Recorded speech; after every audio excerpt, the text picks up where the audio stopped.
about a horrific accident that happened back in 1994.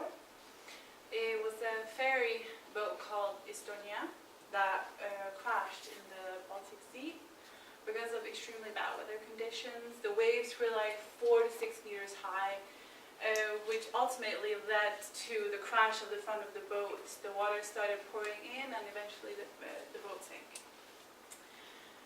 137 people survived, but unfortunately nearly 900 people died. And out of those 900 people, it's believed that still around 700 are captured within the ship, which is still lying at the bottom of the sea today.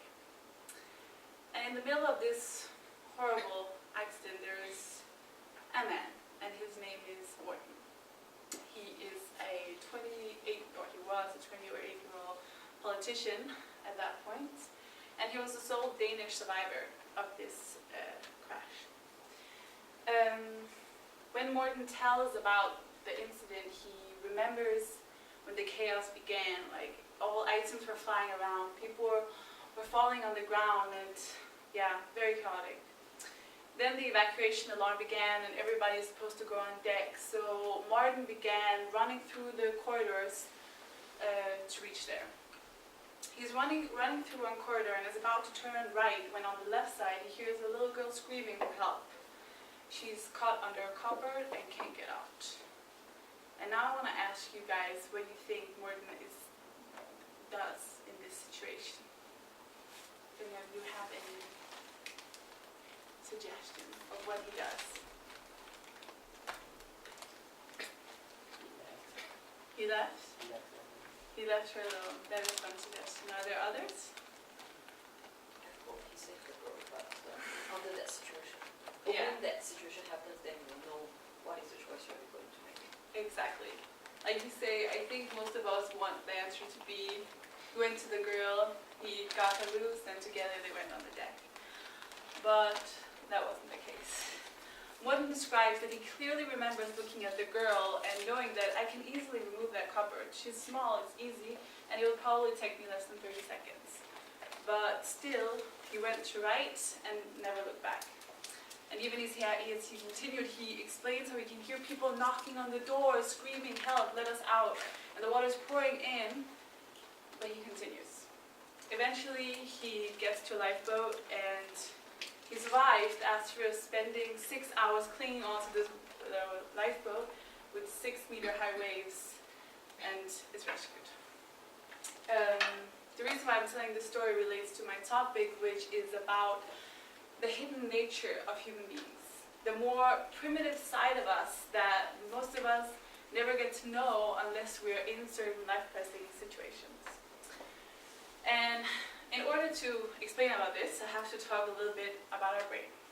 And don't worry, I'm not going to get all technical on you, it's very basic information. So we have this part which is called the brainstem.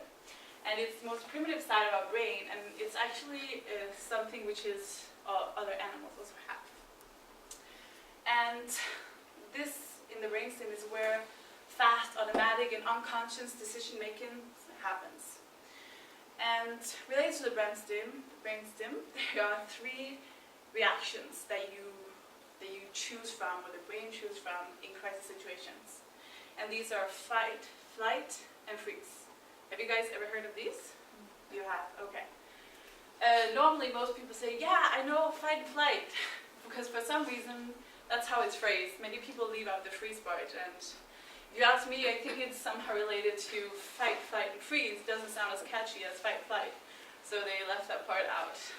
So I think it's not only in entertainment business that people are concerned about sounding catchy and sounding, well and stuff. But anyways, there are these 3 reactions. Either you can fight, you can flight, or you can freeze.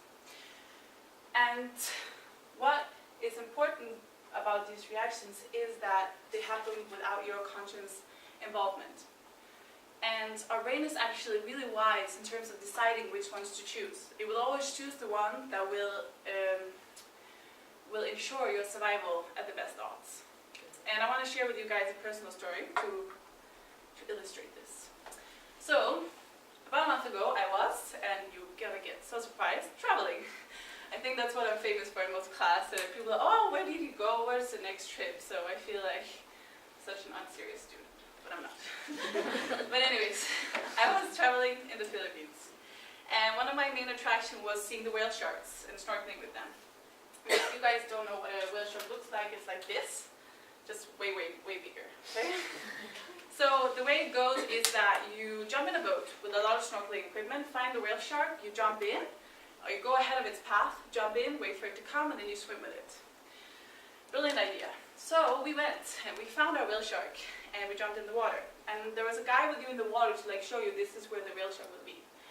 So I was like, hey, I'm going to stick with the guide. That's like the smart thing and safe thing to do, I thought. And we were in the water, and I could actually see the whale shark somewhere coming our direction.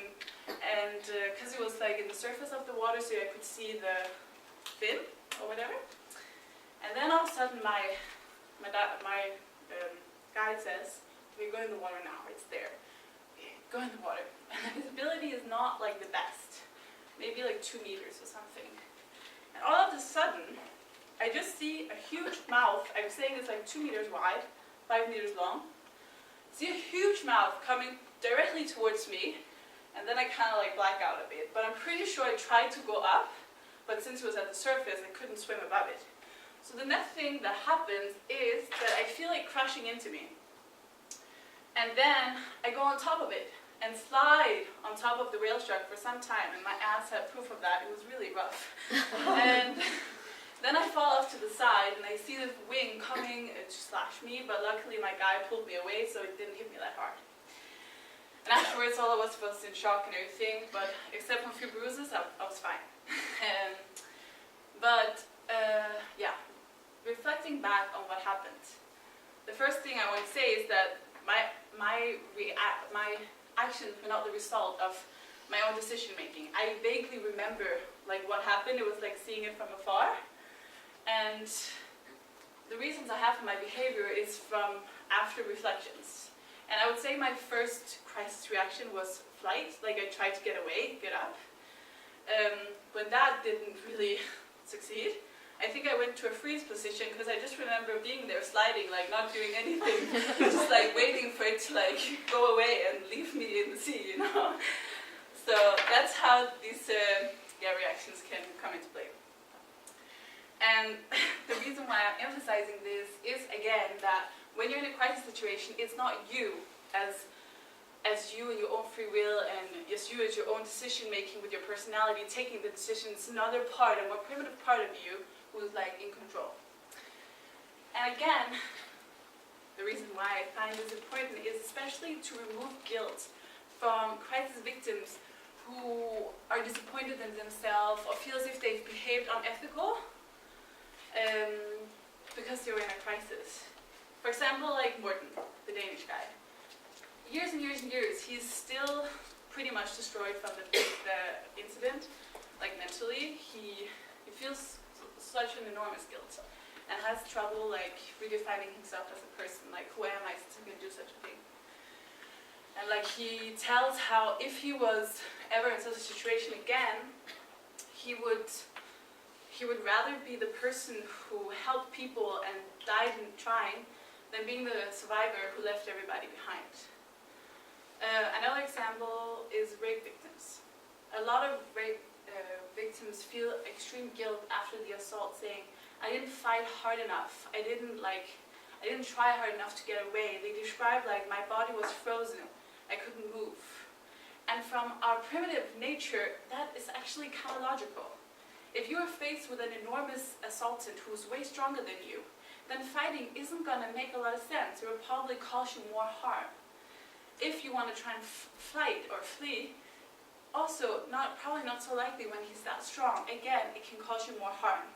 So therefore, your body's way of protecting you is actually by making you freeze, because that's probably your body's best judgment call in how are we going to keep you alive through this. So yeah, what I think it's really important to know that in crisis situations, it's another set of rules, a more primitive set of rules that are dominating.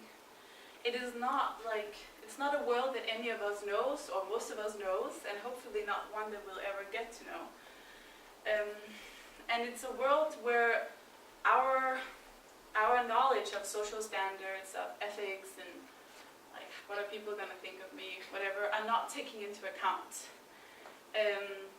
However, that makes it hard for victims because they will always like judge themselves and be very harsh on themselves. And on the other hand, I would also say it's really important for other people to be aware which mechanisms are in place in a crisis situation so that they will not judge or show better understanding for people who were in one. And yeah, so I think that is my basic message, and I also want to not be too negative about this whole thing of our primitive side, show a more positive, or share a more positive story about a woman. And she was sleeping in her bedroom with her infant daughter. It was a 2-floor house.